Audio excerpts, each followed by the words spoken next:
আমি এটা কথা জানি শংকৰ মাধৱ আমাৰ ঘোষণা কৰোঁ তেওঁলোকৰ তিৰুভাৱ তিথিটো পাতিব লাগে নালাগে কিছুসকলে পাতে কিছুসকলে নাপাতে তাৎপৰ্যটো বুজাই ল'ব বিচাৰিছে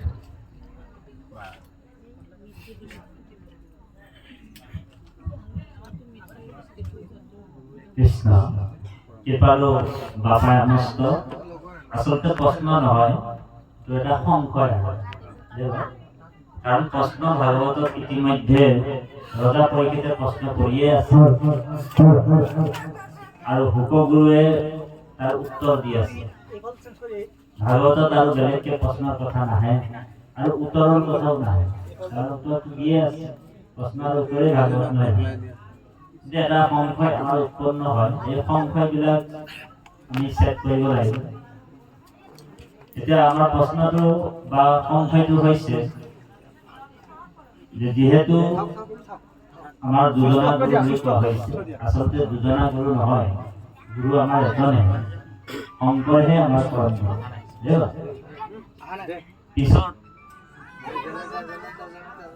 জেনেৰেটাৰ আছে জানো আছে জেনেৰেটাৰো ভাবিলে যে মোৰনো কি কাৰণে আনি থৈছে কেৱল বাবা অনুষ্ঠ আমাৰ পৰম শ্ৰদ্ধাৰ বাপজন ভক্তিপূৰ্ণ জনোৱা হৈছে আচলতে কৃষ্ণ গুৰু আমাৰ এজন জগতগুৰু শ্ৰীমন্ত শংকৰদেৱ আৰু গুৰুৱে হৈছে কৃষ্ণ কৃষ্ণ আৰু গুৰুৰ মাজত ভেদ জ্ঞান আমি আচলতে কৰিব নালাগে গুৰু আৰু কৃষ্ণ অভিন্ন আত্মা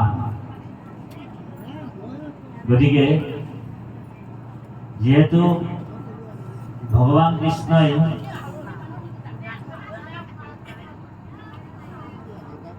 নাৰদক কৈছিল কুৰুক্ষেত্ৰ উপপুৰাণত যেতিয়া নাৰদে প্ৰশ্ন কৰিছিল যে প্ৰভু আপুনি কলিযুগত কি ৰূপ লৈ অৱতাৰ হ'ব বুজিছেনে তেতিয়া ভগৱান কৃষ্ণই নাৰদক কৈছে যে হে নাৰদ কলিযুগত মই শংকৰ স্বৰূপে অৱতাৰ হ'ম কুৰুক্ষেত্ৰ উপপুৰাণত আছে শ্ৰীমন্ত মীশ্বৰ দেৱ পূৰ্বদশে বিৰজতে ধর্ম সনাতনম ঐশ্য প্রকাশ্য ক্ষিতি মণ্ডলে অকৃতি কর্ম নাশয় সৎসঙ্গ চ লভয় তো নরহ ভববন্ধ কৌল মলঞ্চ নাশন ভগবান কৃষ্ণই নারদক কৈছে যে হে নারদ শ্রীমন্ত মীশ্বৰ দেৱ পূৰ্বদশে বিৰজতে পূৰ্ব দিশত মই শংকৰ স্বৰূপে অৱতাৰ কলিযুগত দেৱ আৰু কথা মতে ভগৱান অৱতাৰ হৈছে আপোনালোক জানে নগাঁও জিলাৰ পূৰ্ব দিশত বটদ্ৰৱা গ্ৰাম বকাৰাদি নামানি চকাৰাদি হৰিৰ অচৈত্যে ক'ত জন্ম হৈছে বটদ্ৰৱা গ্ৰামত শংকৰ স্বৰূপে নামাকৰণ লৈ আবিৰ্ভাৱ হৈছে অৱতাৰ হৈছে হয়নে তাৰপিছত প্ৰশ্ন আছিলে এটা প্ৰশ্ন কৰিছিলে হেৰিয়ে নাৰদে যে প্ৰভু আপুনি কলিযুগত কি নাম লৈ অৱতাৰ হ'ব তেতিয়া আকৌ ভগৱান কৃষ্ণই কৈছিলে যে মই শংকৰ স্বৰূপে অৱতাৰ হম কোনটো সময়ত অৱতাৰ হম যেতিয়া নেকি মোৰ হৰিৰ নামটো দেৱতাসকলে গুপ্ত কৰিব লুকুৱাই দিব ঢাকুন দিব গুপ্তম হৰিয়ম যশ বৈষ্ণৱম বিপুলম কৃতি দেৱতা হরি শঙ্করে রূপেণ নিজ ভক্তি প্রচারয়তে গুপ্তম হরিয়ম যশ বৈষ্ণবম বিপুলম কৃতি দেবতা হরি শঙ্করে রূপেণ নিজ ভক্তি প্রচার শংকৰ স্বৰূপে মই কলি জগত অৱতাৰ তুমি কেতিয়া অৱতাৰ হ'ব যেতিয়া মোৰ শৰীৰ নামটোক দেৱতাসকলে গুপুত কৰিব ঢাকুন দিব সেইকাৰণে মহাপুৰুষ মাধৱদেৱে ঢোকাত লিখিছে হি আদি সত্য যুগে শুদ্ধ ধৰ্ম ই আছিলে মাত্ৰ হৰি নাম দেৱ হবে গুপ্ত কৰিলা কৰি কপট হেন হৰিৰ নাম ব্যক্ত কৰি সমস্ত লোকক উদ্ধাৰিলা কৃষ্ণ শ্ৰীমন্ত শংকৰে ভাঙিলা সবাৰো পট ৰাম শ্ৰীমন্ত শংকৰে ভাঙিলা সবাৰো পট গতিকে সেই হৰিৰ নামটো সকলোকে বিলাই দিবৰ কাৰণে গুৰু ৰূপে অৱতাৰ দেৱ এই কথাটো গুৰুচৰিত পুথিত ৰামচৰণ ঠাকুৰত আছে এবাৰ বোলে দেৱাদিদেৱ মহাদেৱেও অনুৰোধ কৰিছিলে ভগৱানে মহাদেৱে ভগৱান কৃষ্ণক অনুৰোধ এটা কৰিছিলে যে প্ৰভু তুমি বোলে অনেক নামত অৱতাৰ হলা কিন্তু মোৰ বোলে শংকৰ নামত তুমি অৱতাৰ নহলা এবাৰো বোলে শংকৰ নামত তুমি অৱতাৰ নহলা গতিকে কৃপা কৰি বোলে শংকৰ নামত এবাৰ অৱতাৰ হ'ব এইটো ৰিকুৱেষ্ট কৰিছে মহাদেৱে তেতিয়া ভগৱান কৃষ্ণই মহাদেৱক কৈছে হে হৰ শুনা তুমি মোৰ প্ৰিয়তম অৱতাৰ হৈব মই ধৰিত নাম শিৱক কৈছে হে হৰ শুনা তুমি মোৰ প্ৰিয়তম অৱতাৰ হৈব মই ধৰিত নাম তাৰপিছত কৈছে হে ৰামে একান্ত ভকত ধৰ্ম কৰিব বেকত কলিৰ লোকক মই তাৰিব বহুত বুজি পালেনে একান্ত ভকতি ধৰ্ম কৰিব বেকত কলিৰ লোকক মই তাৰিব বহুত আজি আপুনি মই এই ভক্তি ধৰ্মটো গ্ৰহণ কৰি আমি উদ্ধাৰ হওঁ এইটো কাৰ কৃপা বোলে গুৰু কৃপা কৃষ্ণ কৃপা নহলে গুৰু কৃপা নহলে আজি আপুনি মই হৰিনাম ধৰ্মটো পালোহেঁতেন নেকি নাপালোহেঁতেন গতিকে সেই গুৰুজন হৈছে ভগৱান কৃষ্ণ অৱতাৰ হৈ আহিছে বোলে অ প্ৰপঞ্চ ইয়াতে প্ৰপঞ্চ অৱতাৰ নাম অৱতাৰ অপ্ৰপঞ্চ জগতৰ পৰা প্ৰপঞ্চ জগতলৈ নামি আহিছে তাকে অৱতাৰ বুলি কৈছে ভগৱানৰ জন্ম আৰু মৃত্যু নাই নাহি জন্ম তোমাৰ তথাপি জন্ম ধৰা ওহি জন্মে জীৱেৰ জন্ম দূৰ ভগৱানৰ জন্ম আৰু মৃত্যু নহয় সেইকাৰণে ভগৱন্তক অজ বুলি কৈছে স্বভাৱত অজময়ী গীতাত কৈছে স্বভাৱত মই অজ মোৰ জন্ম আৰু মৃত্যু নাই গতিকে সেই অজ ব্ৰহ্ম যেতিয়া গুৰু ৰূপে আহি কিনে আমাক জ্ঞান দিলে এতিয়া আপুনি মই কৃষ্ণৰ জন্মাষ্টমীটো পাতিছো হয় নে বাৰু কিন্তু কৃষ্ণৰ মৰা অষ্টমী পাতিছো নেকি মৃত্যু তিথি পাতিছো নেকি গুৰু যদি ভগৱান হয় তেনেহলে গুৰুৰো আপুনি মৃত্যু তিথি পাতিব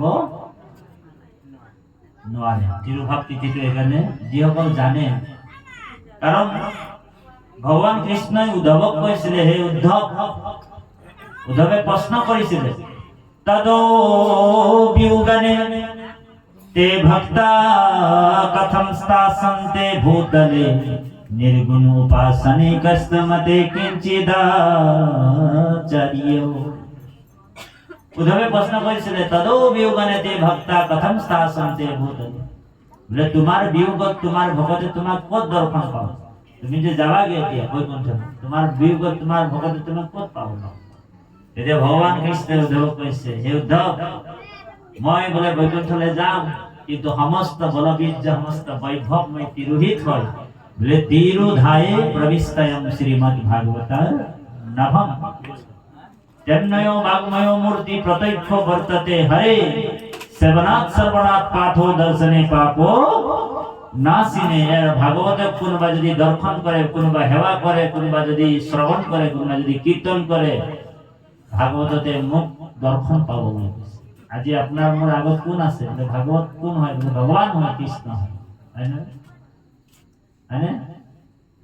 বলে ইদম ভাগবতম নামম পুরাণম ব্রহ্ম সমন্বিতম। ইদম ভাগবতম নামম পুরাণম ব্রহ্ম সমন্বিতম। আমার আপনাদের কৃষ্ণই আছে। ভাগবত কি হয়? বলে কৃষ্ণ তো হয়। গুরুয়ে আমার ভাগবত প্রতিষ্ঠা করে দিছে। এখন সদায় আমি ভগবানক লগ পাই আছো, হয় না প্রভু? সেৱা কৰিছো কাক? ভগৱানক সেৱা কৰিছো, চৈতন্য কৰি ৰাখিছে, হয় না বাৰু? গতিকে উদ্ধৱক কৈছিলে যে মই যোৱাৰ পিছত মই ভাগৱতত সোমাই যাওঁ, আৰু ভাগৱতক কোনোবা যদি সেৱা কৰিব, শ্ৰৱণ কৰিব, কীৰ্তন কৰিব, সাক্ষাৎ কৰি জগত মোক লগ পাই থাকিব, সাকাৰ ভজন ৰূপে। ঠিক মহাপুৰুষ মাধৱদেৱে গুৰুজনাক কৈছিল যে হে গুৰুজন, হে প্ৰভু, তুমি যে ইয়াৰ পৰা এতিয়া যে যাবা, যোৱাৰ পিছত তুমিনো ক'ত থাকিবা? তেতিয়া সেই কথাটো কৈছিলে আপুনি কোৱা কথাটো, যে শুনিও মাধৱ মোৰ থাকিবাৰ থান, কৃষ্ণ কীৰ্তন দখম মোৰ মূৰ্তিৰ সমান। হয় না বাৰু? ঘোষা নামে শাস্ত্ৰ খানি তুমিও লিখিবা, অঘোষা ৰত্নাৱলী মধ্যে তুমিও থাকিবা। গতিকে যাৰ গৃহত বোলে কীৰ্তন আছে, কীৰ্তন ঘোষা আছে, সেই ঘৰত শংকৰদেৱ আজিও আছে, হয় নে? যাৰ গৃহত বোলে নাম ঘোষা আছে, সেই গৃহত আজিও মহাপুৰুষ মাধৱদেৱ আছে, হয় নে বাৰু? এনেকুৱা এখন ব্যাখ্যা, মই এনেকুৱা এটা ব্যাখ্যা এটা জেগাত কৰি দিলো যে যাৰ ঘৰত বোলে কীৰ্তন ঘোষা আছে, সেই গৃহত বোলে মহাপুৰুষ শংকৰদেৱ আছে।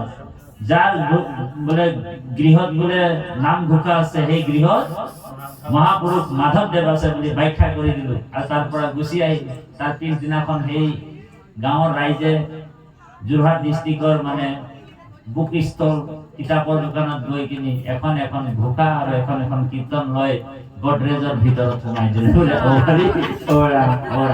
বোলে তাতি বাপে কৈছিলে নহয় বোলে যাৰ গৃহত বোলে। এনেকুৱা মনোবৃত্তি মানুহ হলে বোলে কেনেকৈ চলবে? কি ৰকম মানুহ হয়? কৃষ্ণ, ধন্যবাদ। এই কথাটো আমাক কোৱা নাই। আচলতে আমি ভাগৱত যদি আনিছো, তাক চৈতন্য কৰিব লাগিব, মনন কৰিব লাগিব, চিন্তন কৰিব লাগিব, শ্ৰৱণ কৰিব লাগিব, কীৰ্তন কৰিব লাগিব। তাতে লিখিয়ে দিছে নাম ঘোষা, নাম ঘোষা। নামক আপুনি ঘোষক, কীৰ্তন ঘোষা, হয় হয়, কৃষ্ণ। গতিকে কৃপালু বাপাই সমস্ত, সেইকাৰণে গুৰুজনাৰ তিৰুভ্য তিথিটো পাতিব নালাগে। আৰু কোনোবা যদি পাতিছে আমি তাক নিন্দা কৰা নাই, কিন্তু সেইসকলৰ কাৰণে গুৰু মানে অমৰ নহয়, গুৰু মৰি গ'ল বুলি ভাবি পাতিছে আৰু, হয় নে? তেওঁলোকে আৰু উপায়তো নাই। আৰু যাৰ কাৰণে গুৰু অমৰ, গুৰু আজিও আছে। কাৰণ আমি গাই আছো শ্ৰীমন্ত শংকৰ হৰি ভকতৰ জানা যেন কল্পতৰু, তাহান্ত বিনাই নাই নাই নাই আমাৰ পৰম গুৰু। গতিকে তাহান্ত বিনাই নাই নাই আমাৰ, এই গুৰুক আশ্ৰয় কৰিব লাগিব। কিন্তু গুৰুসকল শিষ্যসকলক শুদ্ধ উপদেশ দি আছে, আৰু গুৰু সেইজনে হ'ব লাগিব, তেওঁ শাস্ত্ৰ অধ্যয়ন কৰিব লাগিব। শাস্ত্ৰক জানা যিটো ভকত নহয়, তাৰো উপদেশে বোধ নোপোজে লোকত। শাস্ত্ৰ জানিলেও হ'ব, জানিলেও নহ'ব, কৃষ্ণৰ ভকত হ'ব লাগিব।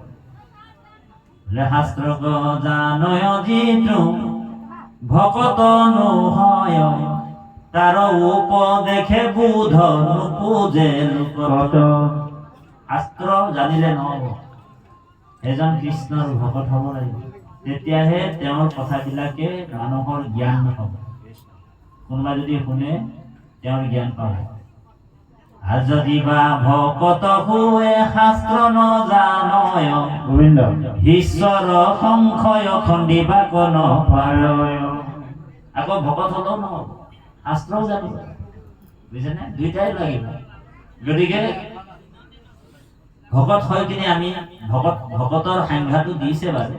আপুনি মই এতিয়া 3 বস্ত্ৰ পিন্ধি কিনি ভকত বুলি কৈ আছে, কিন্তু আচলতে আমি ভকত হ'ব পৰা নাই। আমি কেনেকে ভকত বুলি কৈছে? আপোনালোক হৈ গ'ল বাৰু ভকত, জাতি বাপে ভকত হোৱা নাই, আমি হোৱা নাই। বোলে প্ৰথম ঘৰটোত বোলে ভককে আহি যাওঁ, আৰু কৰটোত বোলে কটকে চুবাই দিম, আৰু তৰটোত বোলে টংকে ওলাই গুচি যাম। বোলে কি ৰকম ভকত ৰে? বোলে ভটাই বোলে ভককে আইল, আৰু কটাই বোলে কটকে চুবাই দিল, আৰু তটাই বোলে টংকে ওলাই কৰে চলে গেল। এনেকুৱা ভকত হলে নহব। ভকতৰ কোমল অৰ্থত ভকত কোমল অৰ্থ হয় নে? ভক্তৰ পৰা ভকত হৈছে। গতিকে সেই ভকতৰ কোমল অৰ্থটোত নাৰদ পঞ্চৰাত্ৰ তন্ত্ৰত এইটো ভাঙনি কৰিছে। এ ভপদে ভগৱন্ত ভয় বিমোচন এ ভজন ভক্তিতে তুষ্ট সুন্ত হিজন। অকল ভজন ভক্তিত তুষ্ট থাকিব। কিন্তু আমাৰ আকৌ ভকতসকলে ভজন ভক্তিত তুষ্ট নাথাকে। কিবা এটা সেৱা পাতিলে তাৰ ঘৰত বোলে পনীৰ ভাজিটো ওলাব নাই, আগতে খবৰ লৈ লয়। বোলে দৈটো আনিছে, কৰ পৰা আনিছে বোলে, এইটো বোলে ইয়াত দৈৰ ক'ত বোলে ভাল পোৱা যায় দৈটো, হা দৈ ক'ত ভাল পোৱা যায় এইটো ভকতসকলে জানে। গতিকে যদি আগতে খবৰ লগা লয় তেনেহলে ভৰটোতো ফেল, কটলে যাবই পৰা নাই আজিলৈ। তাৰপিছত কটত কৈছে বোলে পদে কৃষ্ণ ভজি পবিত্ৰ পৰম আত্মা কমানন্ত কৃষ্ণ সমস্ত পদে কৃষ্ণ ভজি পবিত্ৰ পৰম আত্মা কমানন্ত কৃষ্ণ সমস্ত ঈশ্বৰো সৰ্বে ভূতেষু ভূতাত্মা অৱস্থিত। ভগৱান সকলো হৃদয়ত আছে। এই স্বৰূপ জ্ঞানটো যোনে লাভ কৰিছে এজনে কটত গৈছে। আৰু যদি পোৱা নাই, কাৰণ কুকুৰৰ চিগাৰো গদৰ কৰিব আত্মৰাম। আমাৰ বাপজনে কৈ গ'ল হয়নে? জানিয়া সবাকো কৰিবা প্ৰণাম, আমাৰ গুৰুজনে কৈছে। গতিকে যদি সমস্ত ভূতত যদি আমি হৰিময় দেখিব পৰা নাই, যত দেখা চৰাচৰ হৰিময় নিৰন্তৰ হৰি বিনে নাহিকে পৃথক। যিজন ভকতিহীন সি দেখে হৰিক ভিন্ন, হৰিৰ মায়াই এটা কমে। গতিকে আমি যদি হৰিময় দেখিছো তেতিয়াহ'লে কটোত আমি আছো, নহলে কটোতো ফেল হৈ আছো। অ হৰি তাৰপিছত তটোত কৈছে বোলে তপদে তৰণ উপায় শৰণ কৃষ্ণ হৃদয় কমলে দেখৈ কৃষ্ণৰ শৰণ। গতিকে তপদে তৰণ উপায় শৰণ, শৰণ আশ্ৰয় লৈ তেওঁ সংসাৰ কৰিব পৰা পথটো তেওঁ নিৰ্বাচন কৰি লয়। আৰু হৃদয় কমলত তেওঁ অকল কৃষ্ণ ভক্তিটো দৰ্শন পায়। চা ভক্তি প্ৰেমৰ ৰূপা, ভক্তি প্ৰেম ৰূপ হয় কিনি ভগৱন্তক পাবৰ কাৰণে ব্যাকুল হৈ থাকে কৃষ্ণ। এজনে ভকত হ'ব পাৰে। গতিকে আপুনি মই ভকত হৈছো, কিন্তু আপুনি মই এতিয়া আমাৰ বাপজনে আৰু মই ললুপঞ্জু ভকত হৈ আছে, ডুপ্লিকেট ভকত। সেইজনৰ আকৌ ভগৱানে পিছে পিছে যাওঁ বুলি কৈছে। ভাগৱতৰ 11 স্কন্ধত কৈছে অজি দুজন যাই মাধৱৰ নাম স্মৰি পাছে পাছে যায় দেৱ তুতি, যায় দেৱ দেৱী তুতি কৈ। হয়নে বাৰু? ভকত সমান সখী মোৰ কোন আছে, ৰাম মই মহাভকতৰ গুৰু পাছে পাছে। কৃষ্ণ ভকত সমান সখী মোৰ আছে কোন, মই মহাভকতৰ গুৰু পাছে পাছে। গতিকে আপোনাক আমি ভকত হ'ব পাৰিম। কলি যুগত সকলোৱে ভকত হ'ব পাৰিব। আমাৰ গুৰুজনাই লাইসেন্সখন দি থৈছে আমাক, কলিত কীৰ্তন কৰিয়া নিশ্চয় লোক হইবে ভকত।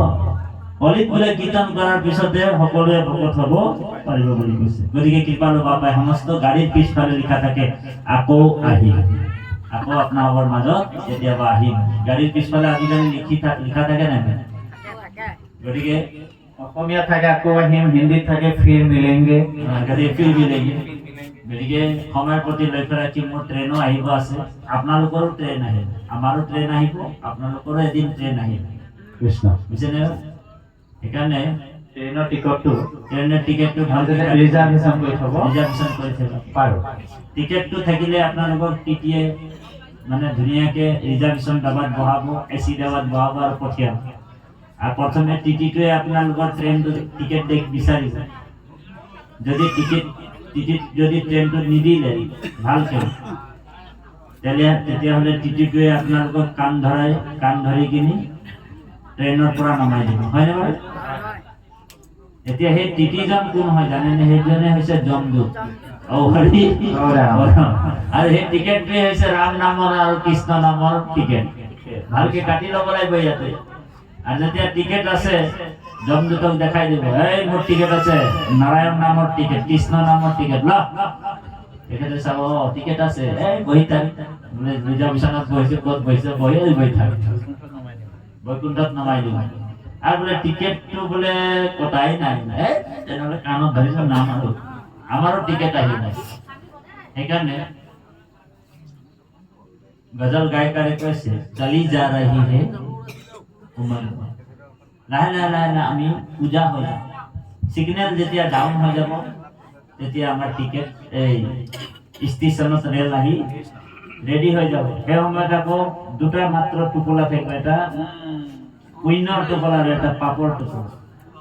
যত সাংসা ধন ধন পুত্ৰ কৰিলা, মৰিলে সংগে ৰতিও নাজানে।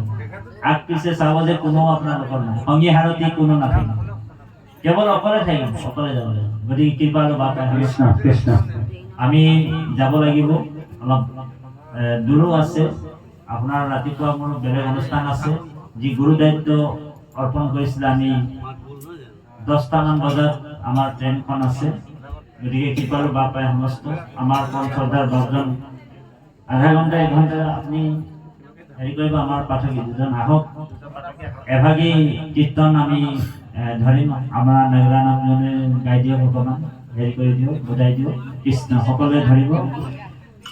ৰাম নামৰ কৃষ্ণ নামৰ টিকেটটো কাটি লওঁ প্ৰথমে। কৃষ্ণ জয় জয় ৰাম জয় শ্ৰী ৰাম জয় সনাতন হৰি হে জয় জয় ৰাম জয় শ্ৰী ৰাম জয় সনাতন হৰি হে ৰাম জয় জয় ৰাম জয় শ্ৰী ৰাম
রত্ন দেহায়া জগতে জয় বৈষ্ণব পুরে জয় জয় রাম জয় শ্রী রাম জয় সনাতন হরি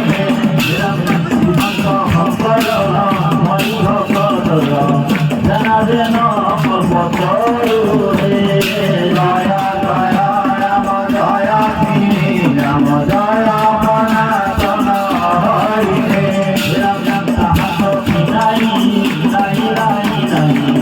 আমার পরম গুরু রে জয় জয় রাম জয় শ্রী রাম জয় সনাতন হরি বিশাল ভাগর প্রগতি নন্দন পুরী মহে জয় জয় রাম জয় শ্রী রাম জয় সনাতন হরি ভক্ত ভক্ত সদানুভূত মুখে তোমার নাম হে জয় জয় রাম জয় শ্রী রাম জয় সনাতন হরি হে রাম রাম রাম মহিলা পুরা ভক্ত সবে হরিগুণ রাম রাম রাম রাম হরি রাম দুয়া ভগবান হরে হরি নাম হে হরি মুখ নাচারি ভুলি মুখ পরি হরা করি গুণ রাম রাম রাম হরি রাম দুয়া ভগবান সবে কৃষ্ণ বিপদ সাগর প্রগতি মূরণ গুরু মহর নাম হরি রাম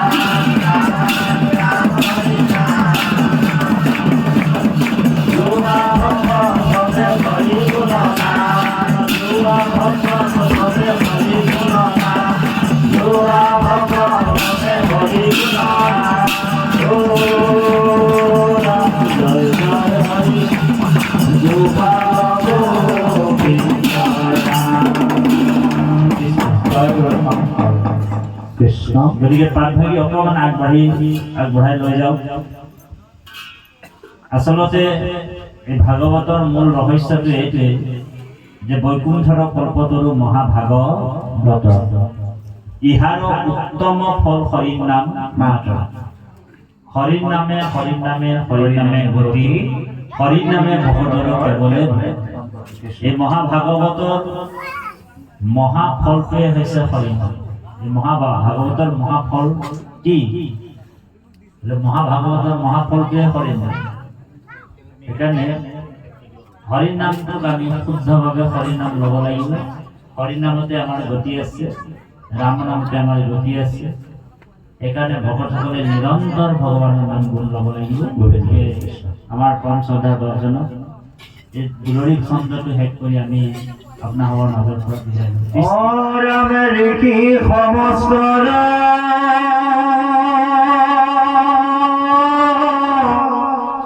আদৰ দেখিয়া পৰম হৰি হইল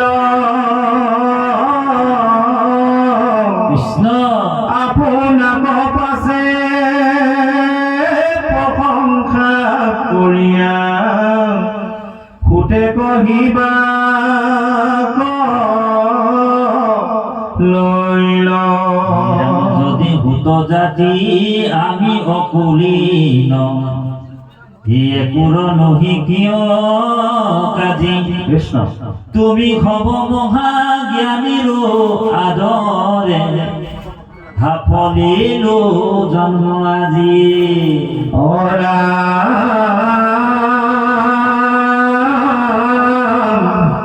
আমি অন্তজাতি হেন মন দুখ কৃষ্ণ আবেগে মূৰ গুচিল তুমি সম মহা জনে কৃষ্ণ কথা যিহেতু মুত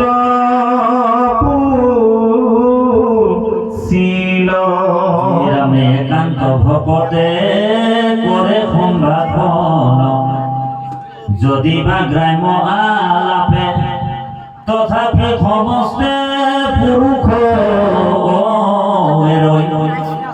অনেক জন্মৰ পাপে মহাভগতৰ পৰম আশ্ৰয় কৃষ্ণ পৰম ভগৱন্ত আত্মা ৰাম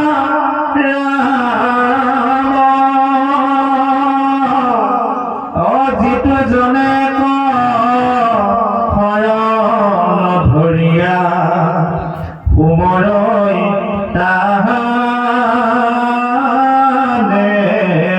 নাম কৃপালু বাবা মাষ্টৰ আমি যে কৈছিলো আপোনালোকক শৰণ ল'ব লাগিব শৰণ শুদ্ধভাৱে ল'ব লাগিব এই কথাটো ইয়াত ওলাই গৈ মহাভগতৰ পৰম আশ্ৰয় ভগৱন্ত আত্মৰাম যিটো জনে এক শৰণ ধৰিয়া কোমৰৈ তাহানে নাম গতিকে এই শৰণ লৈ কিনে শুদ্ধভাৱে আপুনি নাম ল'ব তেতিয়া আপোনাৰ নামে ক্ৰিয়া কৰিব আৰু যদি শৰণটো ডুপ্লিকেট হৈ আছে তেনেহ'লে কামত নিদিব বোলে এফালে বচনে কেৱলে মাত্ৰ হৰিত শৰণ লয়া চিত্তে আন দেৱক ভজে হৰিত আৰু সন্তোষ নহয় বোলে শৰণটো কৃষ্ণত ল'লো কিন্তু বচনত ল'লো মৌখিক শৰণ মুখেৰে ল'লো কিন্তু কারবারটো কি বলে কেউ নাই দেখছে বলে করে এক ঘটি পানি যায় কিনে শিব মন্দিরও ঢালে দিচ্ছে তেতিয়া হরি তার সন্তোষ গতিকে কৃষ্ণ ধৰিছে যেতিয়া কৃষ্ণ শৰণ লৈছে যেতিয়া কৃষ্ণতে ভক্তি হয় আৰু যদি কোনোবাই শিৱক পূজা কৰিছে শিৱকে ভক্তি কৰিব লাগিব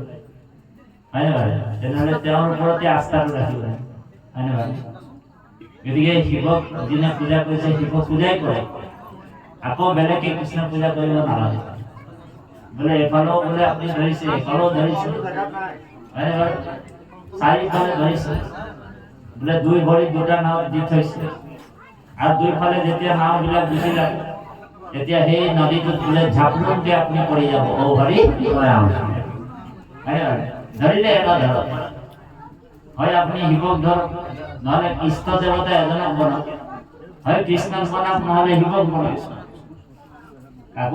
কাকুতো বলেৰে কোৱা নাই যে তুমি বোলে শিৱ পূজা নকৰিবা কৃষ্ণইতো নিজেও কোৱা নাই অৰ্জুনকো গীতাত কোৱা নাই অৰ্জুনক এইটোৱে কৈছে অৰ্জুনৰ এটা বৰ ধুনীয়া প্ৰশ্ন আছিলে মই অকণমান কৈ যাব লাগিব এনে সামৰি দিম বুলি ভাবিছোঁ অৰ্জুনে এটা প্ৰশ্ন কৰিছে যেতিয়া বিশ্বৰূপটো দেখুৱালে ভগৱানে কৈছে যে হে অৰ্জুন তুমি এজন শিৱক পূজা কৰিছা মোৰ ওচৰত একাদশ ৰুদ্ৰ আছে 11জন শিৱ যম কুবেৰ বায়ু অগ্নি বৰুণ যিমান 33 কোটি দেৱতা মোৰ শৰীৰতে আছে গতিকে তুমি মোৰ ওচৰত যেতিয়া শৰণ ল'বা আশ্ৰয় ল'বা তুমি যেতিয়া মোৰ ওচৰত শৰণাপন্ন হৈ যাবা তেতিয়া সমস্ত দেৱতাই পূজা পাই যাবা কৃষ্ণক পূজিলে পূজা সমস্তৰে হৈ যাব গুৰিটোত পানী ঢালি দিবা সব দেৱ-দেৱীয়ে পাই যাব যেতিয়া অৰ্জুনৰ প্ৰশ্ন আহি গ'ল প্ৰভু তুমি যে কৈ আছা তোমাকে পূজা কৰা তোমাকে সেৱা কৰা তুমি একমাত্ৰ দেৱতা অন্য মানুহবিলাকে যে বেলেগ বেলেগ দেৱ দেৱী পূজা কৰি আছে সেই মানুহবিলাকে পাপ কৰিছে নেকি ডাইৰেক্ট প্ৰশ্ন তেতিয়া ভগৱান কৃষ্ণই কৈছে হে অৰ্জুন বোলে পূজা কেতিয়াও পাপ হ'ব নহয় পূজা কেতিয়াও পাপ নহয় কাৰণ তাত বোলে শ্ৰদ্ধা যোগ হৈ যায় আৰু য'ত শ্ৰদ্ধা যোগ হৈ যায় সেইটো পাপ কেনেকৈ হ'ব গতিকে হে অৰ্জুন পূজা কেতিয়াও পাপ নহয় কিন্তু এটা কথা অৰ্জুন তুমি যদি দেৱ দেৱী পূজা কৰিছা তেনেহ'লে তোমাক মই স্বৰ্গ পঠিয়াই দিম কাৰণ দেৱ দেৱীসকল ক'ত থাকে বোলে স্বৰ্গত থাকে ধ্যান দি শুনিব বৰ গুৰুত্বপূৰ্ণ কথা শ্ৰীমদ ভাগৱত গীতাৰ সংস্কৃত গীতাৰ 9 নম্বৰ অধ্যায় 25 নম্বৰ শ্লোকত কৈছে হে অৰ্জুন কোনোবা যদি নোট কৰিব আছে নোট কৰি ল'ব পাৰে বোলে 9 নম্বৰ অধ্যায় 25 নম্বৰ শ্লোকত গীতাত কৈছে বোলে ইয়ান্তি দেৱানো দেৱব্ৰতা তুমি যদি দেৱ দেৱীক পূজা কৰিবা তেনেহ'লে মই তোমাক স্বৰ্গলৈ লৈ যাম তুমি যদি দেৱ দেৱীক পূজা কৰিবা তেনেহ'লে মই তোমাক স্বৰ্গলৈ লৈ যাম বোলে স্বৰ্গত তুমি বোলে ইন্দ্ৰৰ লগত 5 ষ্টাৰ হোটেলত থাকিবলৈ সুবিধা কৰি দিম আৰু ধুনীয়াকে বোলে ইন্দ্ৰৰ লগত তুমি স্বৰ্গত ভোগ কৰিবা আৰু যেতিয়া তোমাৰ পুণ্যটো আদায় হৈ যাব তেতিয়া বোলে দেৱী সকলে তোমাক বতা মাৰি আকৌ নৰকত পেলাই দিব। ঔ হৰি राम গৌৰাম। গতিকে স্বৰ্গলৈ যাবানে? অৰ্জুনক কৈছে পূজা কৰিবলৈ মই মানা কৰা নাই, কোনোবা পূজা কৰিছে কৰক, কিন্তু দেৱ দেৱী পূজা কৰিলে কলৈ যাম বুলি কৈছে, স্বৰ্গ বনাই থৈছে। সেইকাৰণে 7টা লোক ওপৰত, জনলোক, তপলোক, ঋষিলোক, ভূলোক, মহলোক, স্বৰ্গলোক আৰু একেবাৰে ব্ৰহ্মলোকটো শেষত, তাৰপিছত বৈকুণ্ঠ দেৱা। আৰু 7টা লোক তলত আছে, অতল, বিতল, ৰসাতল, মহাতল, তলাতল, হয় নে বাৰু? এনেকুৱা 7টা লোক তলত একেবাৰে শেষত পাতাল বুলি কৈছে, হয় নে বাৰু? ভূতত আছে, আকৌ বলিৰ লোকো আছে। এই 14 ভুৱনটো হৈছে ভগৱানৰ শৰীৰ, বুজিছে নে বাৰু? আৰু আমাৰ জগতগুৰু শ্ৰীমন্ত শংকৰদেৱে 14 ভুৱনৰ মংগলৰ কাৰণে প্ৰসংগ কৰিছিলে। সেইকাৰণে আজিও সেই প্ৰসংগটোৰ নাম হৈছে 14 প্ৰসংগ। এই যে 14 প্ৰসংগ কৈছে, এতিয়া 14 প্ৰসংগ কেলে হৈছে? তাৰমানে 14 ভুৱনৰ মংগলৰ কথাটো কোনে চিন্তা কৰিছে? আমাৰ গুৰুজনাই কৈছে। সেইকাৰণে 14 প্ৰসংগ, বুজি পাইছে? গতিকে ভগৱান কৃষ্ণই কৈছে তুমি যদি দেৱ দেৱীক পূজা কৰিবা কেনে, তেতিয়া তুমি কলৈ যাবা? স্বৰ্গ যাবা। বোলে যজ্ঞে ঋষ্টে স্বৰ্গগতিম পাৰ্থা যন্তে ত্যক্তম ভুক্তম স্বৰ্গলোকম বিশালম ক্ষীণম পুণ্য মৃত্যু লোকে বসন্তি। যেতিয়া পুণ্যটো আদায়, তেতিয়া আকৌ তোমাক বোলে ক'ৰ পৰা ক'লে লৈ আনিব? নৰকলৈ। হা, সেইকাৰণে ভকত কেতিয়াও স্বৰ্গ বাঞ্ছা দেৱা। তাৰপিছত অৰ্জুনক কৈছে, হে অৰ্জুন, বোলে ভূতানি আন্তি ভূতেজ্জা, তুমি যদি ভূত প্ৰেতক পূজা কৰিবা তেনেহলে মই তোমাক ভূত প্ৰেত বনাই দিম। আৰু যেতিয়া তুমি ভূত প্ৰেত হৈ যাবা তেতিয়া মই তোমাক এটা নিৰ্দিষ্ট জাগা আছে, কৈলাশপুৰ, ভূত প্ৰেতৰ জাগা। তাত বোলে মহাদেৱ, দেৱাদিদেৱ মহাদেৱ থাকিব। আৰু যিমান অনুচৰ বিলাক, মহাদেৱৰ অনুচৰ বিলাক চব ভূত প্ৰেত। কাৰোবাৰ ডিঙিটো বোলে বুকুটোত আছে, কাৰোবাৰ হাত ভৰি 3টা মাত্ৰ, হয় না? তো ভগৱানে কৈছে কোনোবা যদি ভূত প্ৰেতক পূজা কৰিবা, আজিকালি মানুহবিলাক ভূত প্ৰেতকো পূজা কৰিছে, বোলে ডাহিনী যোগিনী, হয় না? ডাহিনী যোগিনী, ডাহিনী হত্যাটো হৈছে কিহৰ কাৰণে? বোলে ভূত প্ৰেতক পূজা কৰে। শ্মশানত গৈ গৈ মানুহবিলাকে পূজা কৰিছে, বলি দি দি পূজা কৰে। তো ভগৱানে মানা কৰা নাই। কোনোবা যদি ডাহিনী যোগিনী পূজা কৰিছে, মই তাত আপত্তি কৰিব নাই। जैसा कर्म करेगा ऐसा फल देगा, भगवान यही है गीता का ज्ञान। कृष्ण गीता अर्जुन कैसे बोले जे यथामं प्रपद्यन्ते तथैव भजामहम्। जोने जने का काम करिब तेनेकाई फल पाब।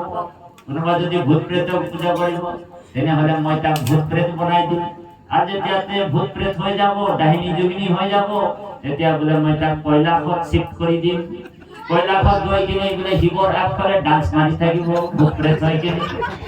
তেওঁলোকৰ লিডাৰটো হ'ব মহাদেৱ। মহাদেৱৰ বোলে যিমান অনুচৰ আছে চব ভূত প্ৰেত, হয় না ভাই? কৃষ্ণ নন্দী ভিঙ্গি এইবিলাক কি হয়? বোলে ভূতে প্ৰেতে হয়। তো ভগৱানে মানা কৰা নাই, ভূত প্ৰেত হ'ব আৰু ভূত প্ৰেতৰ নিচিনা নাচি থাকিব। তাৰপিছত ভগৱানে কৈছে বোলে পিত্ৰাণি আন্তি পিত্ৰেজা, তুমি যদি পিতৃপুৰুষক পূজা কৰিবা, 9 পুৰুষ 7 পুৰুষ পূৰ্বপুৰুষ, তেতিয়াহ'লে তোমাক মই পিতৃপুৰুষৰ জাগালৈ পঠিয়াই দিম, হয় না ভাই? তাৰপিছত কৃষ্ণই গীতাত অৰ্জুনক কৈছে, হে অৰ্জুন, মদজাজি নোপি মামো, তুমি যদি মোকে সেৱা কৰিবা, মোকে পূজা কৰিবা, তেনেহ'লে মোৰ পৰম ধামলৈ মই তোমাক লৈ যাম। গতিকে য'ত গ'লে বোলে তোমাৰ পুনৰ জন্ম পুনৰ মৰণ নহয়। গতিকে কাৰো মনক, সেইকাৰণে নিৰ্ণয়টো তোমাৰ নিজৰ। অৰ্জুনক কৈছে নিৰ্ণয়টো তোমাৰ নিজৰ, তোমাক মই ৰাস্তাবিলাক দেখুৱাই দিছো। সেইকাৰণে মহাত্মা গান্ধীয়ে এটা কথা কৈছিলে, জীৱনৰ আটাইতকৈ কঠিন কামটোৱে হৈছে নিৰ্ণয় কৰা। আমি কোনটো ধৰিলে আমি কি ফল পাম, নিৰ্ণয়টো নিজৰ ওপৰত, কাকো জবৰদস্তি নাই। সেইকাৰণে ইয়াতে ভাগৱততো কৈছে, যাৰ ইচ্ছা মুখ্য পাইবে নলাগে দূৰত যাবে। যাৰ ইচ্ছা আছে, যাৰ ইচ্ছা মুখ্য পাইবে নলাগে দূৰত যাইবে, আশা হৰি হবাৰো এখানে ভগৱানক বিচাৰি আপুনি বাহিৰত যাব নালাগে। এখানে মহাপ্ৰভু মাধৱদেৱে ভোকাত কৈছে, আত্মা ঈশ্বৰক লাগ প্ৰত্যক্ষ সততে পাই নপাই তাংক জানা অবিদ্যা। অবিদ্যা নাথিলে হাইঠাতে কৃষ্ণক পায় কণ্ঠলগ্ন বস্তু কহাই আমাৰ অবিদ্যাবিলাক দূৰ কৰিব লাগে। অবিদ্যা মানে মায়া। মায়া আকৌ দুই প্ৰকাৰ, এটা বিদ্যা মায়া, এটা অবিদ্যা মায়া। অবিদ্যা মায়াবিলাক এতিয়া আমাৰ বিদ্যা মায়াই আমাক চুই ৰাখিছে। এতিয়া আমি বিদ্যা মায়াত আছো। শ্ৰৱণ কীৰ্তন ধৰ্মটো হৈছে বিদ্যা মায়া। এই বিদ্যা মায়াত যদি আমি সোমাই থাকিম, লাহে লাহে লাহে লাহে অবিদ্যাবিলাক দূৰ হৈ যাব। তাৰপিছত আমি সেই ভগৱন্তৰ যিটো মানে ৰাস্তা, সেই ৰাস্তাটো খোল খাই যাব আৰু পৰম ধাম পৰম গতিলৈ। ভাগৱতে যিটো কৈছে সত্য কথা কৈছে, ভাগৱতে কেতিয়াও মিছা কথা নকয়। শ্ৰাদ্ধ পিণ্ড কৰি কোনো তাৰিব নোৱাৰে, কাৰ পিণ্ড কাৰ শ্ৰাদ্ধ কোনে খায় নামে নাতাৰিলে জীৱ তাৰিবে নহয়। নামে নাতাৰিলে জীৱ তাৰিবে। গতিকে সেইবিলাক আমি বিশ্বাস নকৰি কেৱল হৰি নাম, হৰি ধৰ্ম নাম, হৰি গুণ নাম, আমি ধৰ্ম অনুপাম, আমি ঈশ্বৰৰ নাম ল'ম, ভগৱন্তৰ কথা গুণনাম যেতিয়া ল'ম, তেতিয়া আপুনি নিজেই তাৰিব পাৰিব। পুৰুষ আপোন উদ্ধাৰ, সহায়ক কাকো নিবিচাৰে। পুৰুষ মানে আত্মাই নিজেই উদ্ধাৰ হ'ব পাৰে। আপুনি মই নিজেই উদ্ধাৰ হ'ব পাৰোঁ। আপোনাৰ ল'ৰাটোৱে আপোনাক কি উদ্ধাৰ কৰে? আপোনাৰ ল'ৰাটোৰ প্ৰতি আপোনাৰ আশা নালাগে। আপোনাৰ ছোৱালীজনীয়ে আপোনাক উদ্ধাৰ কৰিব নালাগে। এতিয়া আপোনাক বেলেগে আৰু উদ্ধাৰ কৰিব নালাগে, আপুনি নিজেই কৰিব। সেইকাৰণে ভকতৰ ভয় আছে কৈ, যেনে ভকতে নিজেই উদ্ধাৰ কৰে। না ল'ৰাটোৰ আশা কৰে, না ছোৱালীজনীৰ আশা কৰে। কিন্তু তথাপিও ভাগৱতত দিছে, যিসকলৰ ল'ৰা ছোৱালীয়ে বোলে হৰি গুণ গায় শুদ্ধভাৱে, দধি দুগ্ধ ঘৃত মধু নদীৰ জলক পিয়া, পিতৃগণ টিপিটিক পাৰ, যাৰ পুত্ৰ ঐত্য হৰিত শৰণ লয়া, হৰি গুণ গায় শুদ্ধভাৱে, দধি দুগ্ধ ঘৃত মধু নদীৰ জলক পিয়া, পিতৃগণ টিপিটিক পাৰ। যাৰ মানে পুতেকসকলে কেনেবাকে যদি হৰি গুণ গাব পাৰে, এতিয়া আমাৰ বাপজনে যেনিবা ঈশ্বৰৰ নাম গুণত আছে, তেওঁৰ পিতৃপুৰুষ যদি কেনেবাকে নৰকতো পৰি আছে, সেই নৰকৰ পিতৃপুৰুষে তেওঁৰ কাৰণে পুণ্য আৰ্জন কৰি নৰকৰ পৰা স্বৰ্গলৈ শিফ্ট হৈ গ'ল। আকৌ যেতিয়া যেতিয়া বৈকুণ্ঠলৈ যাব, তেতিয়া এখেতৰ লগত তেওঁলোকে বিমানত বহি বৈকুণ্ঠলৈ যাব। বুজিছেনে? সেইকাৰণে বৈতৰণী নদী দুটা আছে। এটা হৈছে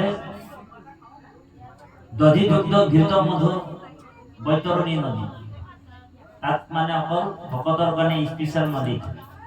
আকৌ এটা বৈতৰণী নদী আছে তেজপুৰ, সেই অকল যম ৰজাৰ যিটো যম সঞ্জীৱনী নগৰ আছে তাত আছে।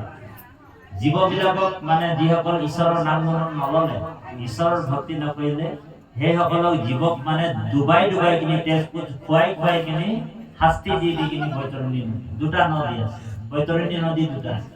সেইকাৰণে বৈতৰণী নদীখন পাৰ হ'বৰ কাৰণে যে আমাৰ যে গৰু দান কৰিব, কিন্তু হৰি নাম ল'লে আকৌ সেইবিলাক দান চান নকৰিলেও আপুনি নিজেই উদ্ধাৰ হ'ব পাৰে। গতিকে কৃপালু বাপাই সমস্ত এইবিলাক শাস্ত্ৰৰ কথা বহুত সোমাই আছে, গতিকে বহুত জানিবলগীয়া কথাও থাকে। আমি ওপৰেহে আপোনালোকক ক'লো, ইয়াৰ ভিতৰুৱা কথা আৰু বহুত বেছি আছে। গতিকে ইমান বহল চৰ্চাও সময়ৰ প্ৰতি লক্ষ্য ৰাখি কম আছে। কেতিয়াবা যদি আমি আকৌ আহিম, তেতিয়া আপোনালোকৰ মাজত বহলভাৱে প্ৰচাৰ কৰিম বুলি জনালো। আৰু আমাৰ পাঠ আৰু ব্যাখ্যাৰ যিটো অনুষ্ঠান আমি বিৰাম দিছোঁ, 10টা বাজিব, গতিকে 11 বজাত আমাৰ ট্ৰেইন আছে।